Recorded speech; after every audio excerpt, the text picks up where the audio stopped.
Romance. A deceptively simple concept that's fiendishly difficult to create. Pull too hard at those heartstrings may not quite make them snap, but will result in kitsch. Pull too little, and all that is aroused is lightly sugar-coated indifference. This also applies to automotive design. Designing a genuinely romantic shape requires both broad strokes and a delicate touch.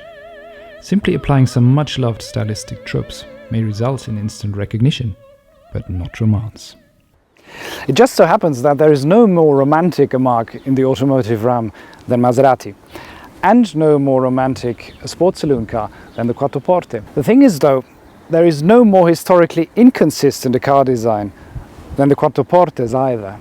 The first 4 generations of 4-door Maseratis were all united in being powerful sports saloons that sold in consistently low numbers. But that's as far as their similarities went.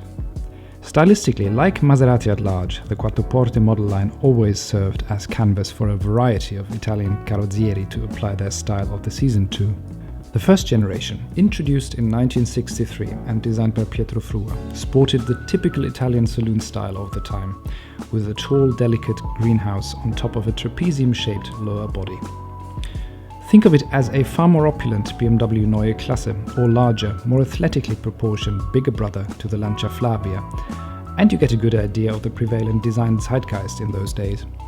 The second generation, created at Bertone under Marcello Gandini, was an utterly modernist take on the luxury saloon, with a clamshell bonnet and boot lid, as well as one of the most expressive C-pillars in car design history.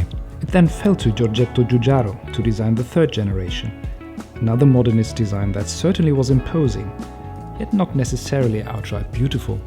For the fourth generation, Marcello Gandini's services were hired once again to create a car far more compact, less stately and more athletic than any of its predecessors. In addition, it turned out to be more anachronistic as well, since a protracted development process resulted in this square, late 80s shape being put into production in 1994, when soft organic shapes once more ruled the car design roost. While each and every generation of Quattroporte designs had its own merits, it's difficult, if not impossible, to speak of a lineage here. And lineage matters a great deal in the world of traditional luxury goods. And a luxury good, the Quattroporte was supposed to become once again, when development of the 5th generation got underway. Another of its time design, with little reference to the Maserati mark, other than the Trident logo, wouldn't do this time around. For by the time the 5th generation of Quattroporte was being developed, Maserati had been taken over by none other than former arch-rival Ferrari. And that meant that Maserati was being led by none other than Luca di Montezemolo, also known as l'Avvocato, the man who had previously reinvented Ferrari as a luxury brand. Under Di Montezemolo, Maserati was supposed to return to its roots of providing suave, Gran Turismo motoring. The previous Maserati 3200 GT had marked the first step in that direction. That 3200 GT had been designed by Giugiaro, whose previous Maserati track record not only included the massive Quattroporte 3, but the sublime Ghibli, Bora and Merak as well. Di Montezemolo decreed that in order to help differentiate Ferrari and Maserati, all future models sporting the Trident were to wear clothing tailored at Giugiaro's Italidesign studio, whereas Ferrari was to remain Pininfarina's domain. Legend has it that this gentleman's agreement didn't prevent Sergio Pininfarina, capo of eponymous Carrozzeria, from showing Di Montezemolo a little something during a Ferrari-related visit to the studio. That little something was vaguely based upon the Peugeot Nautilus concept car of 1997, and obviously left an impression on l'Avvocato di Montezemolo, for he decided that the next generation of Maseratis were all to be designed by Pininfarina, consigning the Giugiaro and Italdesign connection to the marque's history books. Looking at the 5th generation Quattroporte as it was unveiled in 2003, one still gets a good idea of the emotion that might have made Di Montezemolo change his mind. Romance.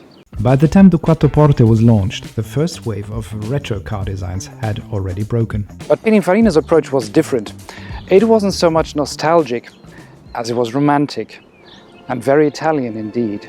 For the return towards unashamedly romantic design had been spearheaded by none other than Alfa Romeo, especially with the 156 model. While the Quattroporte is by no means an Alfa 156 clone, its stylistic concept is closely related. Hence the grille design that harks back to shapes from the 50s and 60s.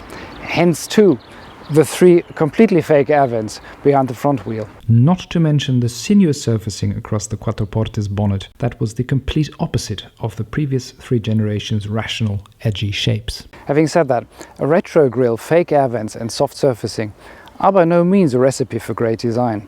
Just ask Buick. The romance of Pininfarina's Quattroporte, however, is not of the campy hallmark Christmas love story variety. It's Ennio Morricone at his bombastic best.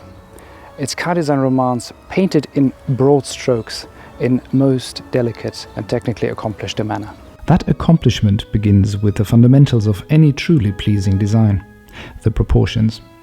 In the Maserati's case, they're the most dashing and athletic of any large saloon since the original Jaguar XJ. Its wide track, perfectly balanced wheelbase and cabin placed very far back achieve the impressive feat of making a 5-meter-long saloon appear poised. That effect is exacerbated by another race up the Pininfarina designer's sleeves: the tapering door sills. These are executed to such taut effect that rather than making the Quattroporte appear on stilts, it helps prevent the kind of visual heft that would otherwise have highlighted its physical dimensions.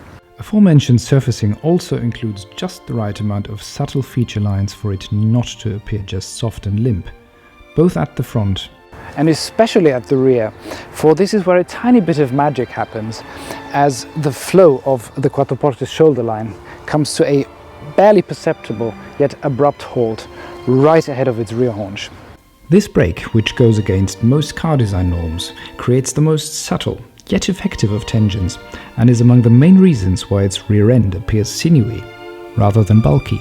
At the back, a set of seemingly haphazard light graphics, including the usually dreaded integrated round light unit, miraculously add to the effect. Haphazard would also be a good term to describe the Quattroporte's cabin. It's a pleasant place, with lots of supple poltrona frau leather and wood that hasn't come out of an industrial printer. But most of the switchgear is neither visually consistent nor feeling terribly substantial, making for a nightmare to anyone craving for coherence. However, it's perfectly acceptable to anyone not expecting to be impressed, but charmed, not just by the softness of the hides or the complex sheen of the beautiful wood, as well as the most peculiarly shaped analog clock at the center of the dashboard. Juxtaposing the exquisite with the dubious is an expression of sprezzatura, intentionally casual or even sloppy chic, as also expressed by unbuttoned collars or wearing a cheap plastic watch alongside a custom-made Caracini suit. Being a strictly Italian phenomenon, anyone cultivated north of the Alps is typically bound to fail miserably at emulating sprezzatura. Yet Ken Okuyama, the Quattroporte's Japanese lead designer, achieved the impossible.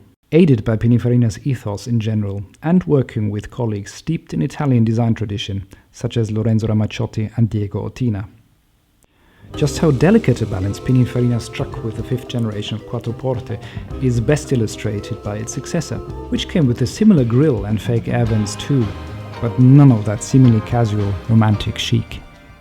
In as tightly organized a sector as the automotive industry, the lucky accident that was the 5th generation Maserati Quattroporte proves that romance isn't the result of some mathematical formula based on spreadsheets and market research. It's the result of creative talent and management willing to make good rather than safe choices, as well as that critical component in any true romance: luck.